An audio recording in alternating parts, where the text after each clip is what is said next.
as your favorite Berkshire Hathaway real estate agent and a McLean County real estate pro among pros. Welcome back to WBNQ.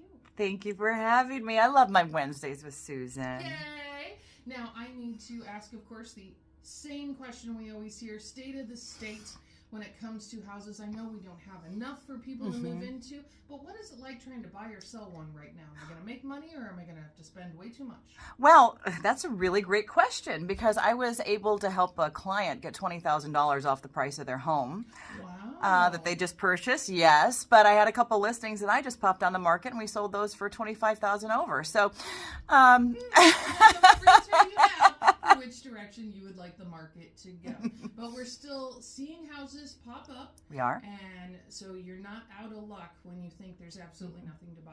And more will be coming. More will be coming. I feel like that Super Bowl Sunday time that I always talk about, where everything starts to really pop and inventory increases, I feel like the buyers came out 2 weeks ahead of time for that.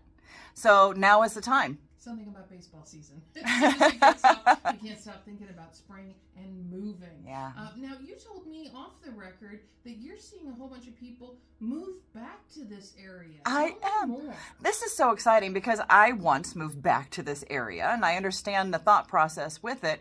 But I am having a lot of people who moved to Arizona, Florida, South Carolina for the warm weather in their retirement. And they've decided to come back. Because they missed us? Well, they missed the people here. Or they just hated where they were? No, they love the weather. Okay. And they all have put this disclaimer: we don't want to get there until at least like mid-April, because we want to avoid this winter. Sure. We know we'll be back for next winter, but they want to come back full time. They don't want to snowbird. You have to pick and choose, right? You know, the warm weather and that lifestyle, or being with the people that you love. I just love living in a community where I know the people, I know the streets, I know how things work.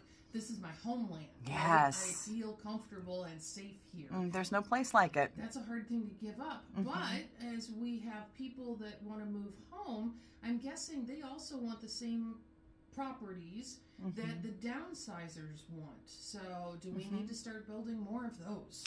Yes, we do. But we could build to our heart's content for the next several years and still not meet the demand. Sure. So it's really important to have a strategy when you're going into the purchase process. Yesterday I ran around and took videos, because they're out of state still, and we had such a rapport, and they trust me enough to go in and take videos of them, and they're very thorough. I'm running to see the water pressure, if there's any leaks under the sink. I'm feeling how cushy the carpet is. I'm doing a sniff test to make sure that it smells good. I am, and they do trust me in doing a very thorough tour. So it's been exciting to do that. And I'll pop it on like an unlisted YouTube link, so it won't be shareable and everything. They can watch it at their leisure. It's nice to look back on. Okay, now before I let you go, speaking of seniors, you just got yourself a new designation that I need some more information about. You are now a senior designated agent. Senior residential specialist. Okay, very close, though. I didn't get it right. Let me say it again. Senior residential specialist. Yes, ma'am. What does that mean, Amanda? Well, it means that I've really focused my business. This is one of the coolest things that I've done in my career, is focus my business on all clients, but to really specialize in the needs of seniors, doing the transition from a home that they're in that's too big for them to downsizing, or even going into assisted living. Okay. So many times I encounter the family who's helping them with this process, or maybe they've already passed away, and then the kids are left like trying to put together the legal and financial life of their folks or a loved one, and it is an overwhelming process. And I found myself very reactive in this, meaning I get in there when they've already started the declutter process, they've already done a few things, and then I direct them on okay, here's a great estate sale person, here's a great dumpster company, here's a great moving company. I even just met with Transitions, which is a new company here in town they're very much a one-stop shop on a lot of things to help with that process. So it's just, I've decided that I want to help people before they even get there.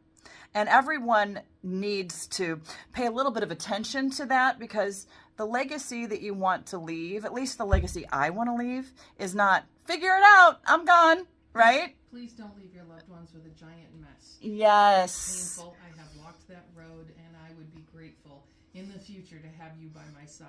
Amanda Wycoff, how do people contact you if they have more questions about any of the things we've discussed today? Going to teamwycoff.com is a very easy bet. Team like a sports team, WYCOFF.com. Drop me a line, I'll get right back to you. Or you can just give me a call or shoot me a text at 309-242-2647. Listen for Amanda Wycoff twice a month on Wednesdays here on WBNQ.